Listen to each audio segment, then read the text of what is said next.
ভয়ঙ্কর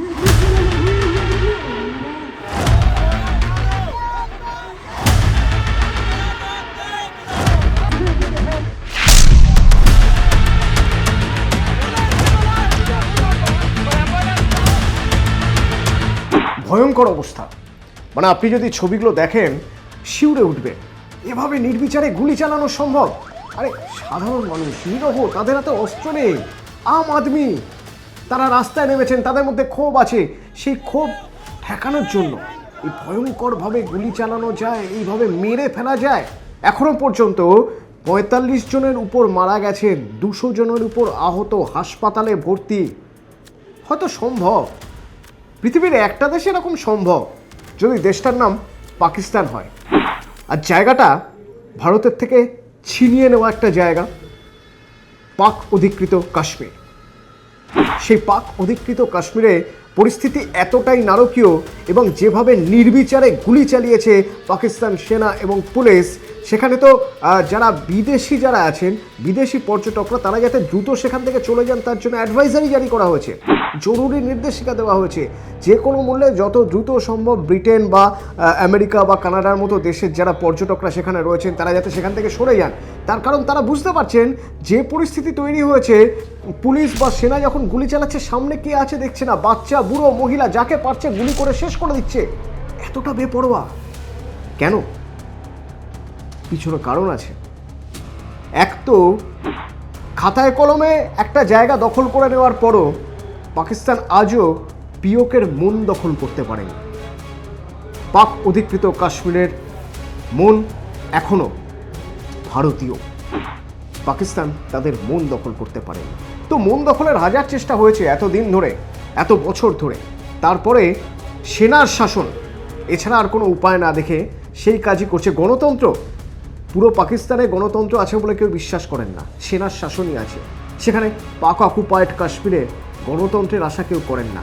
তবুও তার মধ্যে থেকে নিজেদের ভালো থাকার জন্য একটা কমিটি তৈরি করা হয়েছিল, যে কমিটি ওই পিওকের মানুষের সামাজিক সুরক্ষার কথা বলবে, যে কমিটি অর্থনৈতিক সুরক্ষার কথা বলবে, রাজনৈতিক সুরক্ষার কথা বলবে।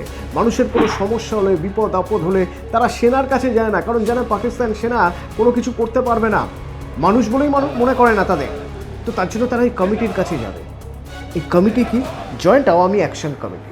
এই জয়েন্ট আওয়ামী অ্যাকশন কমিটি তারাই এতদিন পর্যন্ত পাক অধিকৃত কাশ্মীরের মানুষের মাসিহা ছিল।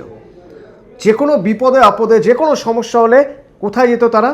তারা যেত এই জয়েন্ট আওয়ামী অ্যাকশন কমিটির কাছে। তো সেই কমিটি যদি ব্যান করে দেওয়া হয়, এবার মানুষ কোথায় যাবেন? মানুষ পথে নেমে পড়বেন, সেটাই তো স্বাভাবিক। ঠিক কি হয়েছিল? এই যে এত গুলি চললো, এত মানুষকে মারা হলো কেন? ঘটনা শুরু হলো হাসপাতাল থেকে। হাসপাতালের মর্গে একজনের দেহ রাখা ছিল, যার মৃত্যু হয়েছে পুলিশের গুলিতে। আস্তে আস্তে আস্তে ভিড় জমে, বিভিন্ন জায়গা থেকে খবর তৈরি হয় যে এবার রাস্তায় নামতে হবে, প্রতিবাদে সোচ্চার হতে হবে, এই দেহ নিয়ে রাস্তায় নামা হবে, মিছিল হবে। যারা শাসন করছেন, শাসন করার নাটক করে শোষণ করছেন, তাদের বিরুদ্ধে লড়াই করতে হবে।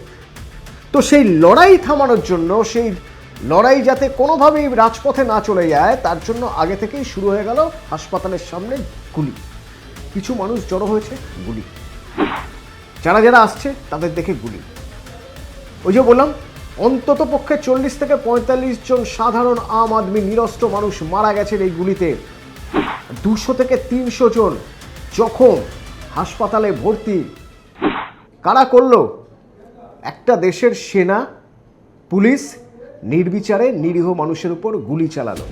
কিন্তু কেন এই পরিস্থিতি তৈরি হলো কেন? তার কারণ হচ্ছে এই যে joint Awami action committee, JAC, তারা প্রতিবাদ করেছিল। কি সেই প্রতিবাদ? না, যখন কোনোভাবেই এই পাক অকুপায়েড কাশ্মীরের মানুষের মন জয় করতে পারছে না পাকিস্তান সেনা, তখন তারা ঠিক করলো এদের মধ্যে যদি কোনোভাবে পাকিস্তানের লোকজনকে ঢুকিয়ে দেওয়া যায়। কিভাবে? না, সিদ্ধান্ত নেওয়া হলো যে ভোট হবে, সেই ভোটের 45টা আসনের মধ্যে থেকে 12টি আসন হবে সংরক্ষিত। এই সংরক্ষণটা করা হবে কাদের জন্য? 12টা আসন সংরক্ষিত থাকবে তাদের জন্য যারা অন্যান্য প্রদেশ থেকে, পাকিস্তানের অন্যান্য প্রদেশ থেকে এসে সেখান থেকে ভোটে দাঁড়াতে পারবে। ভাবুন, অন্য জায়গা থেকে এসে পাক অধিকৃত কাশ্মীরের ভোটে অংশ নেবে, ভোটে দাঁড়াবে। মানে পাক অধিকৃত কাশ্মীরের যে আইনসভা তৈরি হবে, সেই আইনসভায় ৪৫ জনের মধ্যে থেকে ১২ জন থাকবে বাইরে, এবং তারা ওই পাক অধিকৃত কাশ্মীরের সিদ্ধান্ত নেবে, তার রাজনৈতিক সিদ্ধান্ত, ভবিষ্যৎ কী হবে, অর্থনৈতিক সিদ্ধান্ত নেবে ওই বাইরের লোক। তারা কারা বুঝতে নিশ্চয়ই অসুবিধা হচ্ছে না। তারা পাক সেনার মদতপুষ্ট পাকিস্তানের সেই সব নাগরিক, সেই সব লোক প্রভাবশালী, যারা চায় না পাক অধিকৃত কাশ্মীর ভালো থাকুক। তারা চায় পাক অধিকৃত কাশ্মীরের মানুষের মন যেন তেন প্রকারণে পাকিস্তানের দিকে নিয়ে যেতে। ওই যে বললাম, পাকিস্তান একটা জমি তো দখল করেছে খাতায় কলমে, কিন্তু পাক অধিকৃত কাশ্মীরের মানুষের মন তো দখল করতে পারেনি, এখনও পারেনি। আর পারেনি বলেই এই নির্বিচারে গুলি। তো এই যে জয়েন্ট আওয়ামী অ্যাকশন কমিটি, তারা স্পষ্ট বলে দিয়েছে যে কোনোভাবেই এই 12টি আসন সংরক্ষিত রাখা যাবে না। বাইরের লোক এসে এখানে ভোটে দাঁড়াবে, ভূমিপুত্রদের বঞ্চিত করবে, তারপর এখানকার যাবতীয় সিদ্ধান্ত নেওয়ার সময় তারা সেখানে মাথা গলাবে, এটা হতে পারে না। এখানকার মানুষ, তারাই এখানকার সিদ্ধান্ত নেবে, তারাই ঠিক ভুল বেছে নেবে। তো এই সংরক্ষণ তারা মানেন না। তাদের সঙ্গে পাক অধিকৃত কাশ্মীরের প্রচুর মানুষ তারা চলে এলেন, রাস্তায় নেমে পড়লেন। রাস্তায় নেমে তারা ঝড় তুলে দিলেন প্রচারে। সিদ্ধান্ত হয়ে গেল, জনগণ ঠিক করে ফেললেন, ওই সংরক্ষণ তারা মানবেন না। এইখানেই চাপায় পড়ে গেল পাকিস্তানের সেনা। তো পাকিস্তানের সেনা প্রথম যেটা করলো সেটা হচ্ছে এই জয়েন্ট আওয়ামী অ্যাকশন কমিটিকে ব্যান করে দিল, নিষিদ্ধ ঘোষণা করলো, এবং বলে দেওয়া হলো যে এদের সব অফিস বন্ধ করে দিতে হবে, এবং যারা যারা দেশ বিদেশের পর্যটকরা আছে তারা সবাই এখান থেকে চলে যান। 25 তারিখ ধার্য করা হয়েছে যে 25শে জুলাই হবে ভোট। সেই ভোট পর্যন্ত পিওকেতে কারফিউ। ভাবতে পারছেন, 1.5 থেকে 2 মাস কারফিউ থাকবে। মানুষ রাস্তায় নামবেন না, বিপদে আপদে মানুষ বেরোবেন না, তাদের উৎসব সমারোহ কোনো কিছুই নেই, স্কুল কলেজ কোথাও তারা যেতে পারবেন না। কারফিউ মানে কারফিউ 1.5 মাস ধরে।